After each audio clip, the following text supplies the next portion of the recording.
Assalamualaikum warahmatullahi wabarakatuh. Bismillahirrahmanirrahim. Alhamdulillahirabbil alamin wa bihi nasta'in wa ala umuri dunya waddin.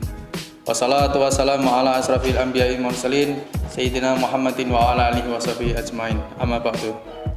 Perkenalkan, nama saya Dwi Sitoro, mahasiswa dari FAI Undaris dengan nomor induk mahasiswa 21610014. Di sini saya akan menyampaikan materi tentang menggapai kebahagiaan, sabar dan syukur dari mata kuliah yang diambil oleh Bapak Ayah Presidi.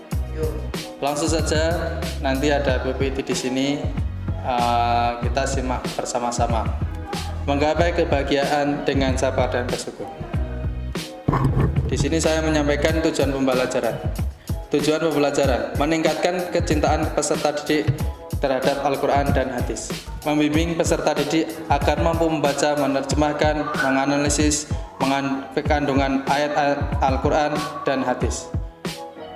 Yang ketiga, membekali peserta didik dengan dalil-dalil yang terdapat dalam Al-Quran dan hadis sebagai pedoman dalam kehidupan dan solusi dalam menyelesaikan segala permasalahannya.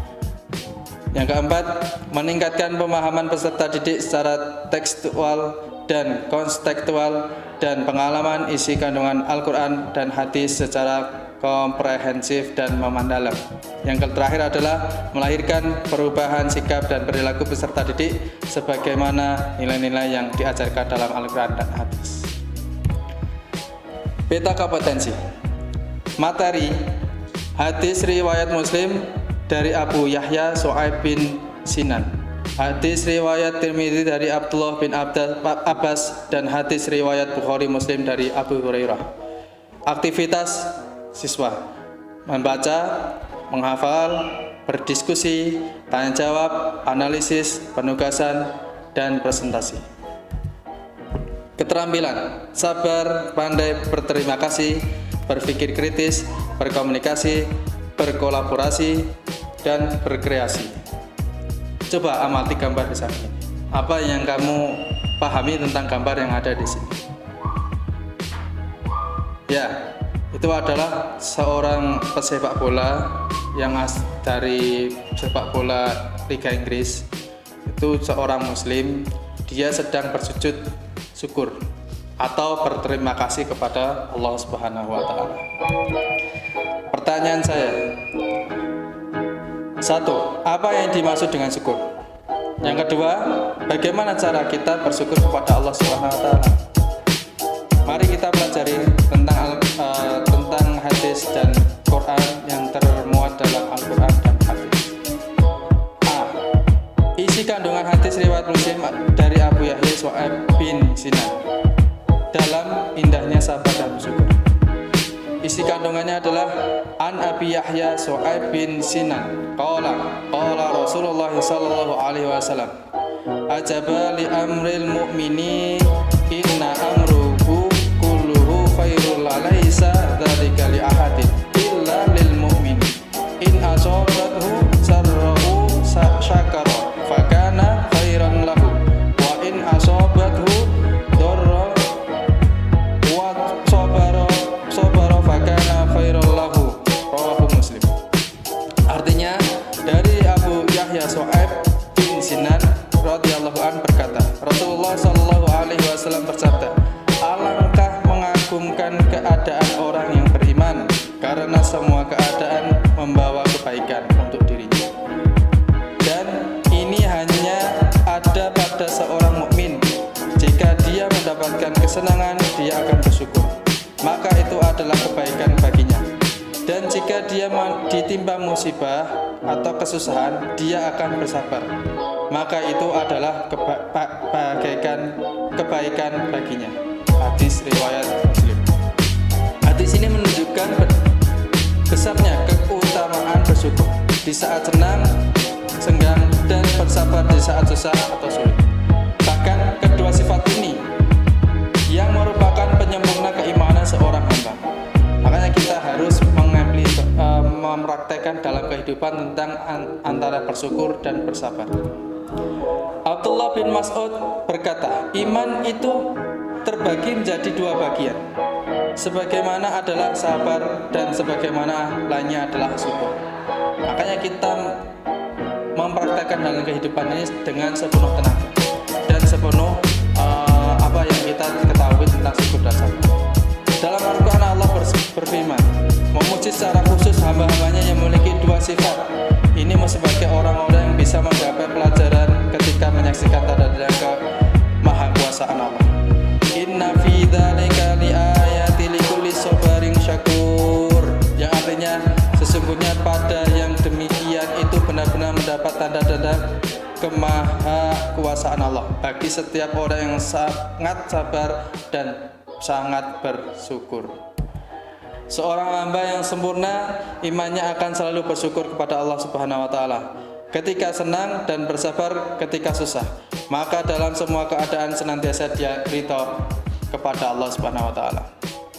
Yang kedua, isi kandungan hadis riwayat Tirmizi dari Abdullah bin Abbas.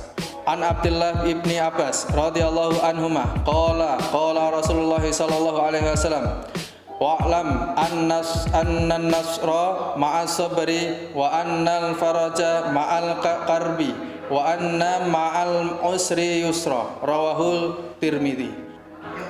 Yang artinya dari Abdullah bin Abbas radhiyallahu an berkata, Rasulullah sallallahu alaihi wasallam bersabda, ketahuilah sesungguhnya pertolongan dari Allah itu selalu menyertai kesabaran dan keluar dari kesulitan selalu menyertai, dan kemudahan selalu menyertai kesabaran. Hadis riwayat Tirmidzi. Hadis ini menjelaskan bahwa apabila kita menghendaki pertolongan Allah Subhanahu wa taala, maka kita harus bersabar. Sebagaimana firman Allah Subhanahu wa taala dalam Quran surat Al-Baqarah juz 2 ayat 153 yang telah diuraikan pada bab sebelumnya. Ya ayyuhalladzina amanu ista'inu bis-sabri was-shalah innallaha ma'as-sabirin. Hei orang-orang yang beriman, jadikanlah sabar dan salat sebagai pertolonganmu. Sesungguhnya Allah bersama orang yang sabar. Quran surat Al-Baqarah ayat 153. Dalam hadis ini juga dijelaskan bahwa jalan keluar atau solusi dari permasalahan itu bersama kesulitan. Makanya apabila seseorang ingin mendapatkan solusi dari berbagai permasalahan yang menderanya, maka ia harus mampu menghadapi kesulitan-kesulitan yang ia hadapi. Yang ketiga, isi kandungan hadis riwayat Al-Bukhari, Muslim dari Abu Hurairah mengharap pahala dari setiap musibah. An Abi Hurairah radhiyallahu anhuma anin Nabi sallallahu alaihi wasallam qala yusibul muslima min nasbi wala wasabi wala hummi wala huzni wala ghammi hatta syaukati yushakuha illa kafarallahu biha min khotoyahu, rawahu Bukhari. Tidaklah seseorang muslim tertimpa rasa letih, penyakit, kesedihan, gundah gulana, gangguan, sesuatu yang menyesakkan hati, hingga duri yang menyusuknya, melainkan dengan semua itu Allah akan menghapuskan sebagian dari dosa-dosanya. Hadis riwayat Bukhari. Hadis tersebut menjelaskan bahwa penyakit merupakan sebab pengampunan atas kesalahan-kesalahan yang pernah dilakukan dengan hati, pendengaran, penglihatan, lisan, dan dengan seluruh anggota tubuh. Makanya kita kalau ada pun masalah, ada pun yang cobaan dari Allah, itu akan mengangkat derajat kita dan juga dihapuskan dosa-dosa kita pada kesalahan apa yang dikasih Allah cobaan pada diri kita. Terkadang penyakit itu juga merupakan hukuman dari dosa yang pernah dilakukan sebagaimana firman Allah Subhanahu wa taala Quran Asy-Syura ayat 42. Wa ma asabakum musibatin fabima kasabat aydikum wa ya'fu an katsir. Dan apabila musibah yang menimpamu maka adalah disebabkan oleh perbuatan tanganmu sendiri. Dan Allah memaafkan sebagian besar dari kesalahan-kesalahanmu. Makanya kita harus bersabar ketika kita diuji sakit. Itu adalah merupakan penghapusan dosa-dosa kecil dalam diri kita. Makanya kita kalau sakit jangan mengeluh, sabar. Insya Allah ada hikmah di balik kita sakit. Nah, sekarang saya memberikan evaluasi pada semuanya tentang materi apa yang sudah saya sampaikan tadi. Jawablah pertanyaan berikut dengan benar. Perhatikan hadis tersebut. Syukur saat senang dan sabar saat susah. Itu tolong dibaca, nanti diimplementasikan, dijabarkan, dan sesuai dengan perintah yang tersebut. Berdasarkan hadis tersebut, apakah yang kamu lakukan tatkala 1. Memperoleh keberhasilan dari usahamu. Yang kedua, ditimpa kemalangan atau kegagalan atas usaha yang kamu lakukan. Yang kedua, perhatikan hadis tersebut, tolong dibaca, nanti perintahnya juga dikerjakan. Jelaskan keterkaitan ini kandungan antara kedua ayat tersebut, antara ayat 1 dan ayat yang kedua.